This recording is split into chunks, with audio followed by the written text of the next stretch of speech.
Olá, sou o Pablo, estou aqui para falar sobre a série The Lead, série deste ano de 2026, disponível no ITV e teve 48 episódios, estando completa, né? Ela é baseada num livro também lá da China e é uma série muito legal que eu queria falar aqui para vocês. Tá, o que conta The Lead ou como é que é o nome em português? A protagonista. A protagonista. Acompanha a história de uma garota, uma criança chamada Lai Di, é uma garota do interior, assim, essa de agricultura, né, da cidade bem interiorana, bem pobre, assim, da extrema pobreza, que por essa circunstância da família dela não tem dinheiro pra sustentar ela, pra conseguir alimentar ela decentemente, né, ela já tem outros filhos e tudo mais. Ela é levada pelo tio dela, que é um baterista, basicamente um baterista de uma trupe de ópera, né? Então ele leva ela pra ela tentar ganhar a vida nessa trupe, né? E garantir o sustento dela de qualquer maneira, nem que seja fazendo qualquer trabalho lá. Mas o objetivo é de que ela fosse lá para treinar e virar uma artista dessas óperas, né?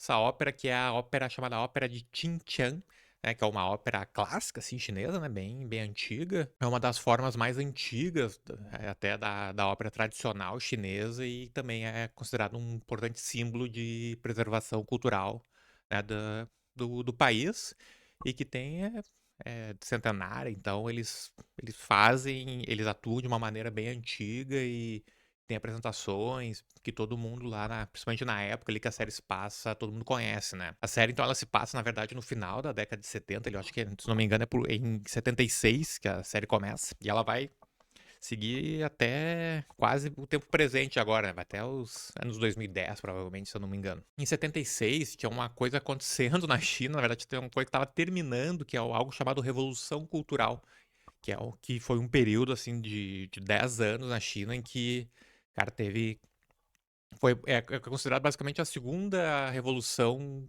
que eles tiveram ali, né? Teve a primeira, que foi o Partido Comunista tomou o poder, né? Venceu a revolução e depois quase 15, 16 anos depois, teve mais uma revolução deles mesmos dentro, que é a revolução cultural, que eles chamam mais ou menos de uma revolução do pensamento, né? Para as pessoas pararem de ter ou diminuir os pensamentos antigos ainda, né? Porque, tipo, as pessoas, a revolução, eles venceram, mas as pessoas que nem todo mundo era favorável à revolução, né? Nem todo mundo tinha um pensamento alinhado com o partido que estava no poder agora. Então, tinha muito esse embate ainda de pensamento, né? E era um período sensível do país ainda era um país que estava muito pobre.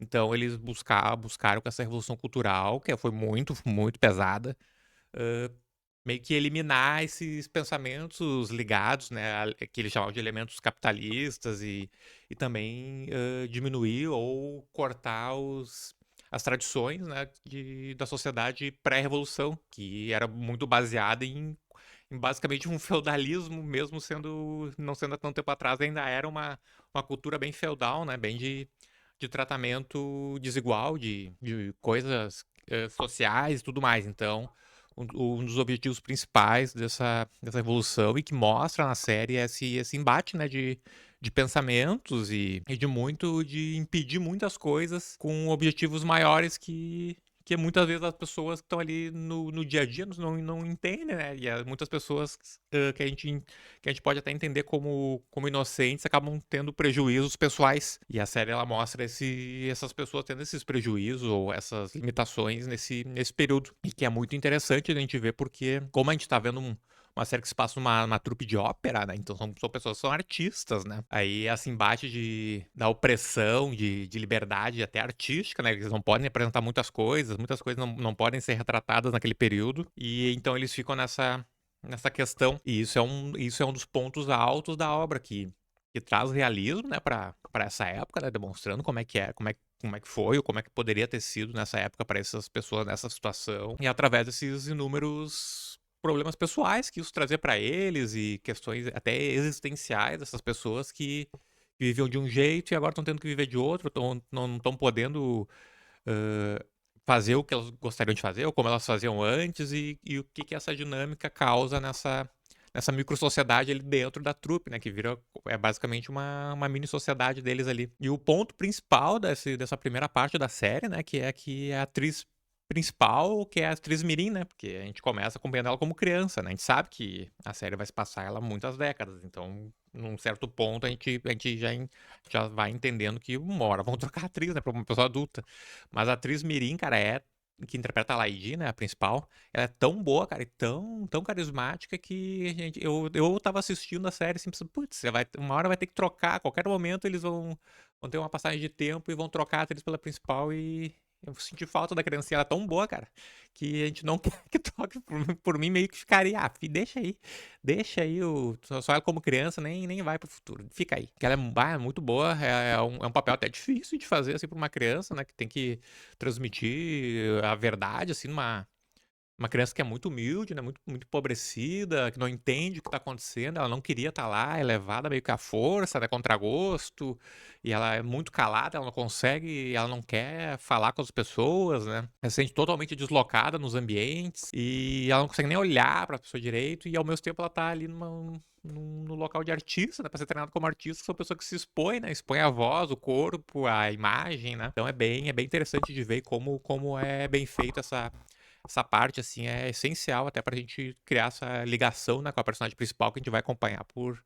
muitos episódios. E é durante, né, esse período que ela é criança, né, que a gente vai e ela vai treinando, ela entra pra trupe, ali tem um monte de situações que faz ela entrar na trupe ou não, né, tem muitas questões e a gente vai dentro desse treinamento na trupe, né, que tem um monte de criança entrando na trupe, né, e a gente vai conhecendo, né, os personagens ali desse ambiente, né, que a gente vai acompanhar eles durante a maioria deles, ou alguns deles, na verdade, durante a série inteira, né. Que e é isso, a gente destaca o tio dela, né, que é o Hoo-San Yuan, que ele que é o baterista, né, que levou ela pra lá, ele é um cara que vive se metendo em confusão, é o verdadeiro merdeiro da coisa, tá sempre se envolvendo nas coisas e sempre tomando a culpa das coisas, né. Dentro da trupe a gente vê como é que funcionava a sociedade, ele também é um reflexo da sociedade chinesa da época, né, que mesmo sendo uma revolução e tudo mais, tem aquele conservadorismo, né, da época que as pessoas têm entre si, né, nas relações, muito impedimento, não pode divorciar, não pode dormir com outro, não pode aquela questão de dificuldade de relacionamento, medo, vigilância, o vizinho vigiando o outro, né, da moral e dos bons costumes, né, tem tudo isso, tem tudo isso. Que tem o chefe da trupe, que é um burocrata incompetente, né? E tá lidando com coisa da obra, mas ele não entende muito bem. E aí ele também fica de olho na mulherada lá toda. Então mas ao mesmo tempo ele paga de certinho, de Caxias, né? Então tem essa questão também. Tem as rivalidades entre os artistas que já estavam na trupe, entre as crianças que estão no treinamento, né? Então essas rivalidades vão ficar durante a série inteira também, né. Outra coisa também que a gente vai observando também é a dificuldade que a Lady tem de se encaixar naquele mundo, ela não consegue se relacionar com as outras crianças, tanto a questão artística, né, de ela não conseguir se expor, né, e aí ela ainda ainda não tem um treinamento ainda, então como ela não consegue se expor nem ao treinamento direito, ela não evolui tanto no início, quanto nas relações do cotidiano, né, dela com as outras crianças, que ela também não tem muita dificuldade de interagir, principalmente com as outras meninas da trupe que meio que fazem quase um bullying com ela, né. E é nesse período de crescimento, né, de treinamento, quando ela tá criança ainda, que ela vai aprendendo muitas lições que vão ficar com ela durante a série inteira e com lições, muitas delas traumáticas, inclusive, que vão afetar até a maneira como ela vai se desenvolver como uma pessoa adulta depois, né. Que vai de questões motivadas como inveja, né, tem uma colega dela da trupe de treinamento, que é a Chu Jia-He, que vai ficar também na série inteira, e ela se ressente muito da Lady, porque a Lady é muito mais talentosa que ela e acaba meio que roubando o futuro que ela imaginava pra ela, né. Então ela vai armando várias artimanhas e tramóias ali pra ferrar com a Lady. A Lady também tem o primeiro amor dela pelo Xiao Xiao, que também, né, tem a Jia-He gostava dele também, aí tem mais essa treta. Ela experimenta também o cuidado que o pessoal da cozinha, né, que ela trabalhava na cozinha ali junto também ajudando, tem por ela, né, então é meio que o primeiro carinho que ela tem quase que paternal de pessoas adultas por ela, que ela sente de verdade, né, que ela se sente mais à vontade ali na cozinha. E também as situações que ela vai aprender e vai vivenciar a partir das situações que o tio dela se mete, né? Que geralmente são coisas muito ruins e que acabam dando umas merdas muito maiores, né?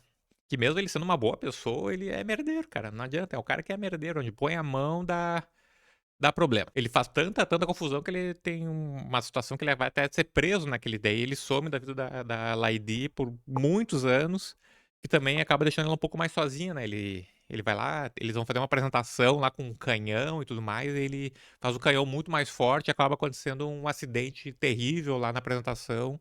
E ele é culpado por isso e acaba indo preso, ficando preso muitos anos. Então ele não pega nem o crescimento dela. Ele estava lá responsável por cuidar dela, o crescimento dela, ele rapidamente acaba se retirando por muito tempo. Depois ele volta, mas é mais um motivo para ela estar sozinha e ter uma mais dificuldade lá na trupe, né? Aliás, essa questão de despedida, assim, é algo que ela vivencia bastante na série, assim, principalmente no início, né? Nessa parte dela de criança, né? Que é bem algo que é bem presente, né, na vida dela. E que é muito bem feito, cara, na verdade, na história. São coisas marcantes, né, que ela vai lembrar até o último episódio, algumas despedidas, assim, de coleguinhas, de amigos, de pessoas que trabalhavam na trupe, que ela começava a se dar bem, mas os destinos da vida, as coisas da vida vão acontecendo, e as pessoas vão saindo, vêm, saem, né? E que, se a gente parar pra pensar, assim, na verdade de fato acontece isso, né? Quando a gente é criança, a vida ela é feita de inúmeras despedidas, né? Principalmente quando a gente é criança. Que a gente vai crescendo, assim, os coleguinhas que a gente acha que a gente vai ser amigo, por exemplo, não são mais, os professores, os tios, os vizinhos, né? Que a gente acha que é o mundo que a gente conhece, eles vão seguindo em frente, e a gente também vai seguindo em frente, vai conhecendo novas pessoas, e novas pessoas vão fazendo novas coisas, as pessoas vão indo e vão, né? Então, poucas coisas ficam, poucas pessoas ficam, e a série ela mostra isso muito bem. Mas ela tem dificuldade de lidar porque ela é uma criança, ela não sabe das coisas e não tem muita figura ainda uma figura paterna de verdade ainda, né? Por muito tempo ela não tem uma pessoa que ensine ela isso, né? Ou que seja firme, que fique muito tempo com ela. E essas despedidas das séries, elas são muito bem feitas porque elas têm peso, né? Elas têm um peso de verdade na série porque a gente conhece as pessoas que vão se despedindo antes, né? A gente cria uma relação com os personagens e que eles ficam próximos da gente, né? E aí, quando eles vão embora, por diferentes motivos, né? Que até são os reflexos até da sociedade, das mudanças da época, eles acabam amplificando, né, a emoção que a gente tem dos acontecimentos desses personagens, né? Que são coadjuvantes ou tem participações de alguns tantos episódios, depois nunca mais aparecem também.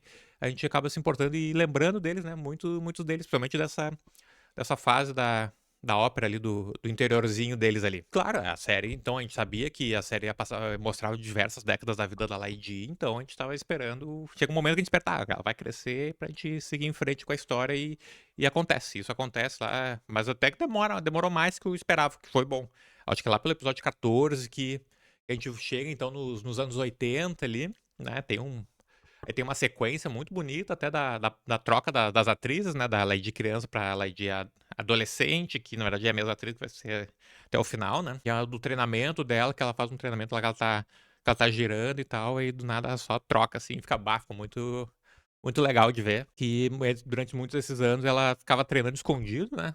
Sobre a tutela de 4 mestres idosos que tem ali na trupe, né? Que muita gente nem, principalmente os mais novos, não sabiam que eles eram mestres de ópera, né? Que eles estavam fazendo trabalhos diferentes ali dentro dessa própria ópera, né? Por questões até da política da época, né? Que eles não podiam trabalhar, não podiam se apresentar da maneira que eles se apresentavam anteriormente. Mas aí com a queda com o fim da Revolução Cultural, muitas coisas começaram a ser liberadas novamente, né? Então eles puderam também voltar a fazer a arte deles, né? E eles estavam treinando ela de maneira escondida de todo mundo. E aí eles viram talento nela, condições dela de aprender essa maneira mais clássica deles, né? E aí a gente vai acompanhando isso muito tempo. E dentro desse treinamento ela desenvolve uma relação com um dos mestres em especial, né? Que é o mestre Gu, que ele meio que assume um papel de mestre, quase uma questão paternal com ela também, e que esse é um dos pontos, talvez um dos pontos mais altos da série, se não for o ponto mais alto, essa relação dos dois. E que culmina, né, essa relação deles, esse treinamento, toda essa cumplicidade pela ópera, né, ele ensinando ela a amar a ópera junto com a estreia dela nos palcos, que é muito bonito, cara, talvez a melhor apresentação da série toda, mesmo sendo relativamente simples até a própria apresentação, né, e meio por acaso acontece, ela não esperava, ela foi lá, ninguém sabia o que ela fazer, e é quase que um momento de catarse, assim, da série, essa apresentação dela, que ninguém esperava, nem a gente, assim, a gente meio que é pego de surpresa também. E essa apresentação é muito bonita, cara, é muito legal a maneira que eles fizeram. Porque o tio dela tá preso ainda, né? Então o tio dela não viu a apresentação, mas ele tá na prisão. É como se soubesse, ele tá olhando assim pela janela, assim. E daí ele começa a bater as baquetas assim no colchão, como se ele estivesse tocando pra ela, assim. E é muito legal. É, cara, é. E ao mesmo tempo ela vai fazendo as piruetas lá e tudo mais, e vai surpreendendo todo mundo. Ninguém tá acreditando que tá vendo a menina da cozinha arrebentando com todo mundo aqui. E todo mundo de boca aberta e o público enlouquecido. Cara, essa sequência aí é como tá na moda agora de falar na internet, né? Absolutamente cinema. Não tem outra explicação. Não tem, é o auge do negócio. Se a série terminasse depois disso aqui, já teria valido a pena tudo. Tudo já teria valido a pena. E a força desse período da série é o roteiro, cara. O roteiro da série é altíssimo nível, cara. É outro nível o negócio. Ele conta muita coisa, assim, nesse período, com muita sutileza, tudo muito subentendido, muita coisa, né? Ele não joga na nossa cara. Tem muita coisa que a gente via uma coisa, mas na verdade era outra, assim, sabe? Que vai sendo revelado aos poucos, até pelas atitudes, pelo tempo passando, né? Um exemplo é do diretor, assim, que ele era odiado por todos, mas na frente todo mundo. Mas ninguém falava, assim, ninguém falava abertamente que ele era um merda, né? Então quando ele vai embora, ele troca de. Ele é transferido, né, da trupe pra outro local, então ele vai embora. Aí, tipo, ninguém se despede dele, ninguém vai com ele até a porta se despedir. É bem curioso, né? É bem frio, assim, a despedida dele, assim, ninguém dá bola. Tem até alguns que acabam comemorando, depois soltam um fogo de artifício. E da mesma forma, essa sutileza que a série passa na relação, né, do Mestre Gu com a Lady, né? Que ao mesmo tempo que ele é extremamente rígido no treinamento dela, assim, né? Aquela rigidez de época, assim, sabe? De só falta dar tapa na cara da criança. Que é o método, é o único método que eles conheciam, né? Que eles faziam. É um estilo muito antigo, né? Muito do passado, assim, né? Ao mesmo tempo, eles têm os pequenos momentos de gestos e falas de carinho, né? De preocupação entre os dois, né? De ela entendendo ele entendendo ela, e que essas partes acabam reforçando, né, o vínculo entre os dois. Até ter uma bem emocionante, assim, bem incrível, assim, uma passagem de bastão, né, dele pra ela, né? Ele como mestre passando a responsabilidade de seguir com a ópera pra sua discípula, repassar e seguir fazendo as técnicas que ele ensinou pra ela. Pra mim, aqui a série traça uma linha aqui, né, que infelizmente ela não vai conseguir, eu acho que, alcançar mais esse ponto. E esse ponto nunca mais vai ser alcançado, por quê? Porque a série ela ela chega, quando chega num auge muito alto, não tem como manter, né? Então vai começar a decair. Pra mim, começa a decair a partir disso, né? Que pra mim, talvez uma das principais críticas que eu tenho é que a Lady é proibida de se ficar confortável por mais de um episódio na série, né? É só problema, é só trauma, é só uma coisa atrás da outra, né? E que até certo ponto, tá? Tem que ter a trama, tem que ter as coisas acontecendo, mas meio que fica meio repetitivo, né? Eu senti um pouco repetitivo e até cansativo, toda hora a mesma coisa tá acontecendo, né? Meio que coisas parecidas, ou tá toda hora alguma coisa acontecendo com a menina, mas o que jogou pedra na cruz, né? Só pode, é a única explicação, né? Tem os exemplos, né? Ela começa a se adaptar à vida na trupe ali do interior, tá fazendo muitas apresentações muito bem sucedida, pá, começando a ter popularidade na região, se sentindo confortável, à vontade ali de lidar com as situações. Aí o que acontece? Ela é convocada, né, pra integrar a trupe de Chang'an, que é, tipo, a cidade grande ali, né? Então, pra se apresentar em palcos maiores, até ok, mas ela não tem escolha de sim ou não, né? Aí, então, ela acaba sendo, o destino dela sendo decidido de novo por outras pessoas. E aí, que ela meio que retorna pro início, né, da série, né? Tendo ansiedade ali do desconhecido, se fechando, não conseguindo lidar com as pessoas, então acaba meio que dando um soft reboot da série, só que com ela adulta, né? E é isso, né? Infelizmente, a série nem não conseguiu ser tão maravilhosa quanto a primeira metade dela. E lá em Chang'an, ou o que hoje é chamada de Xi'an, né? A cidade clássica lá, a antiga capital e tudo mais. Ela é isso que acontece, é meio que se repete, né? É picuinha, rivalidade, sabotagem, e inveja, o talento dela começa a se destacar e o pessoal na volta começa a ter inveja, começa a ter um monte de confusão, né? Só que com menos carisma que anteriormente, né? Porque não tem a galera igual assim que tinha no outro, né? Na primeira parte, lá na trupe do interior. E acontece a mesma coisa, né? Aos poucos ela vai evoluindo artisticamente, né? Vai treinando lá, vai se adaptando e vira protagonista de novo da trupe ali. E é isso. Então meio que um pouco mais rápido, só que acontece mais ou menos a mesma coisa que já vinha acontecendo. E se isso já tá meio repetitivo, né? Então ele pensa, não, vamos trazer um negócio novo, vamos botar um interesse amoroso novo pra ela, né? Aí que o negócio desanda de vez. Aí o caminhão começou a derrapar, né? Que esse interesse amoroso dela, que felizmente fica até basicamente o final da série, né? É tenebroso, talvez as piores coisas que eu já tive o desprazer de ver, né? Que é o Lin Hongbin, né? Que é o pior personagem da história. Eu acho que nunca vi uma pessoa tão desagradável na minha vida. O cara é insuportável, completamente fora de tom. O cara é um personagem totalmente mal construído, unidimensional. Cara, ele parece ter saído de um programa genérico de sketch, assim, sabe? Tem um monte de coisa séria acontecendo, assim, e ele surge, assim, faz umas piadas sem graça, totalmente fora de tom, assim, parece que não encaixa em todo mundo que tá na volta ali. Ele é o tipo de sujeito inconveniente e chato que se autodenomina carismático. Eu sou muito carismático, né? Então, por isso o pessoal não me entende. Não tem nuance, não tem verdade, tu não sente verdade emocional nenhuma pra justificar tudo que ele faz ali e a vida que ele vive não faz nenhum sentido, nada. Nada faz sentido. É basicamente isso. Eles precisavam de um interesse romântico pra ela, alguns conflitos pessoais, né? E o cara caiu de paraquedas ali. É basicamente isso.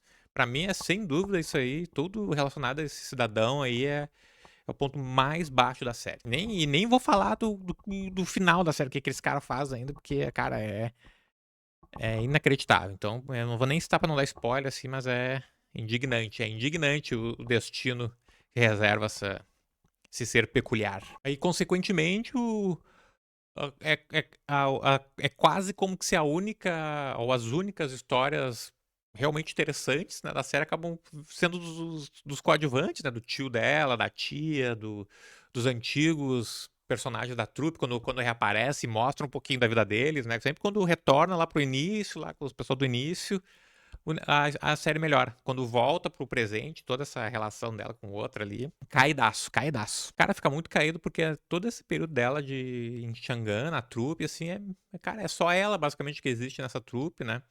Tem a diarreia ali por um tempo, mas, cara, todo o resto é tudo como fosse uns figurantes, assim, o pessoal não tem nome, não tem característica, tipo, não tem desenvolvimento nenhum do pessoal ali, não importa, né? E, cara, eu acho que o ponto principal da série acho que tinha que ser a relação e a gente entender o pessoal dali, né? Porque a gente tá vendo eles ali, eles estão sempre ali, na volta ali, mas, tipo, é ninguém, é tipo mesmo que nada, né? E aí acaba meio que tirando o peso também das próprias apresentações, né? Que a graça da apresentação a gente era ver todo mundo ali que a gente tava conhecendo no momento deles de se apresentarem, né? E, cara, as apresentações também, a partir dali também já começa a dar uma caída federal, né? Que antes mesmo, cara, vira meio que videoclipe, assim, sabe? Fica meio videoclipe as apresentações.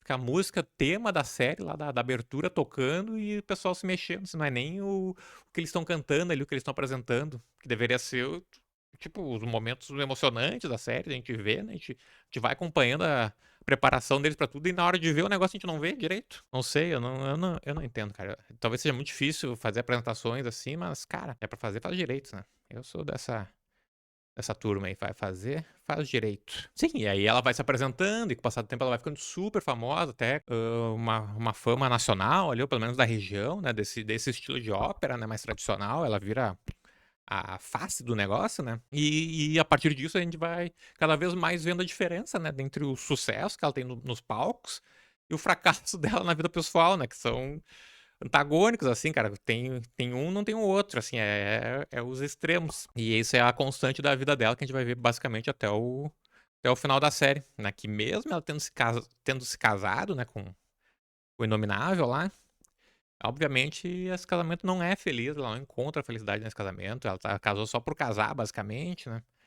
E é que é um resultado, né? Isso tudo acaba sendo um resultado da incapacidade dela, né? De compreender ela mesmo, de se abrir emocionalmente, né? E viver, né, as próprias escolhas, né? Ela vai muito pelas escolhas dos outros, né?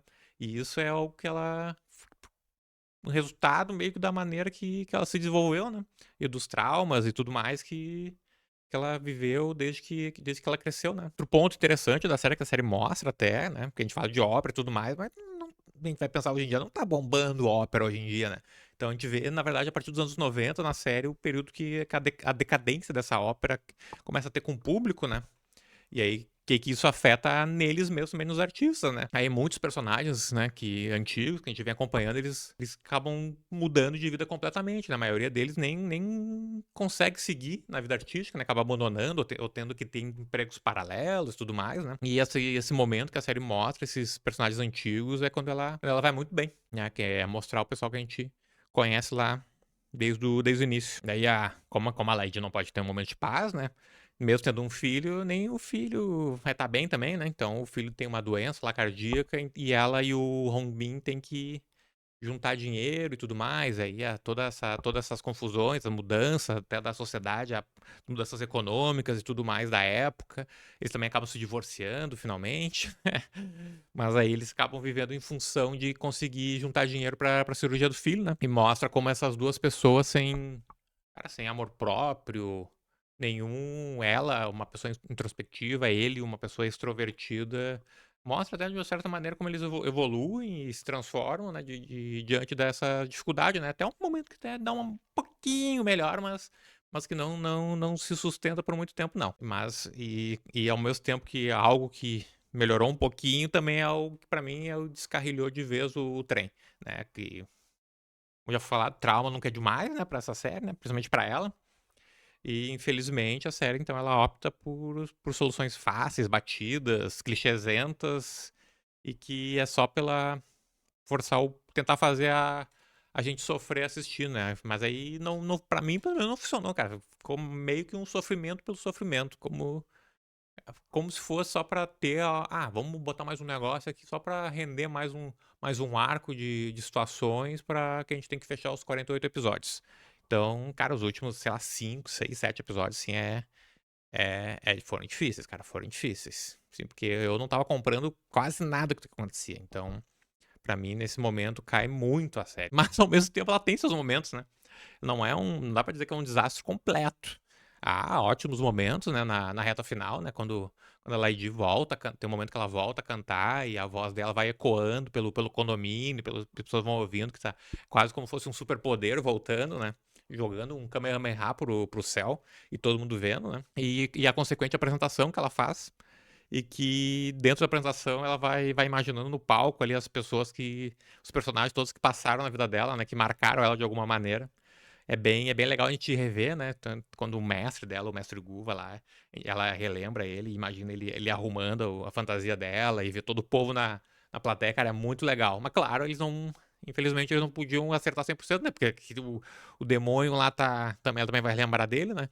Aí ele aparece também nessas relembranças e aqui, infelizmente ainda é esticada demais essa parte. Então consegue meio que derrapar dentro do que estava acertando. E de uma maneira que nem condiz com o que a gente viu na série, né? Porque ela meio que faz parecer que era tudo uma maravilha entre eles, né? Que é como se a gente quisesse que a gente esquecesse que tudo que foi essa relação aí, que totalmente descabida e sem propósito nenhum, né? Se fosse um casal feliz e bem resolvido, né? Eu não esqueço, não. Pra mim, não. Eu não esqueço. Concluindo, então, neste vídeo curtíssimo, né? A primeira metade da série. Quase nota 10, cara. Tem alguma coisinha ali, também dá umas forçadinhas, algumas coisas, mas pra mim é quase nota 10. É espetacular, assim, ó. Só por essa parte já vale muito a pena. Depois, na segunda metade da série ali, né, principalmente a partir do arco de Chang'an, a série vai entrando numa lenta decadência, assim, vai se decaindo, né? Quase que emulando a decadência da própria ópera dentro da própria história, né? Vai afundando, a série dá uma afundada em excesso de tragédia, que muitas vezes podia ser evitado, podia ser feito de outra maneira, não precisa tanto, né? Não precisa ser tanto, não precisa dar um tiro de canhão pra tudo, talvez um tapinha já resolve, né? que é aquele que é menos é mais, na maioria das vezes, menos é mais, né? Mas que ainda assim continua, né? Encontrando bons momentos. E principalmente quando retorna às raízes da série e os seus personagens principais, né? Ou os coadjuvantes principais também, né? Então, vale a pena assistir? Vale, sem dúvida. Sem dúvida nenhuma vale a pena. O auge da série é tão bom, cara, é tão excepcional que ele é, mesmo assim, ele conseguiu sustentar boa parte da mediocridade que é a parte final da série, né? E esse início tão bom, ele permite que apesar dos tropeços, né, da história e tal, decisões, pra mim, equivocadíssimas, né? A gente termina, mesmo assim, a gente termina a jornada da Lady de maneira satisfeita, né? Com tudo que a gente viveu e que a gente que vivenciou, na verdade, né? Da vida dela e da trupe da ópera de Tin Chan. Então, The Lead, série de 2026, um tema bem diferenciado que, cara, vale. Cara, no final das contas, vale a pena, vale a pena. Eu reclamei bastante coisa, mas eu ainda tenho lembranças mais positivas que negativas, né? Porque a vida também é feita de reclamar, né? Então vamos reclamar também quando tem pra reclamar. Certo? Até a próxima.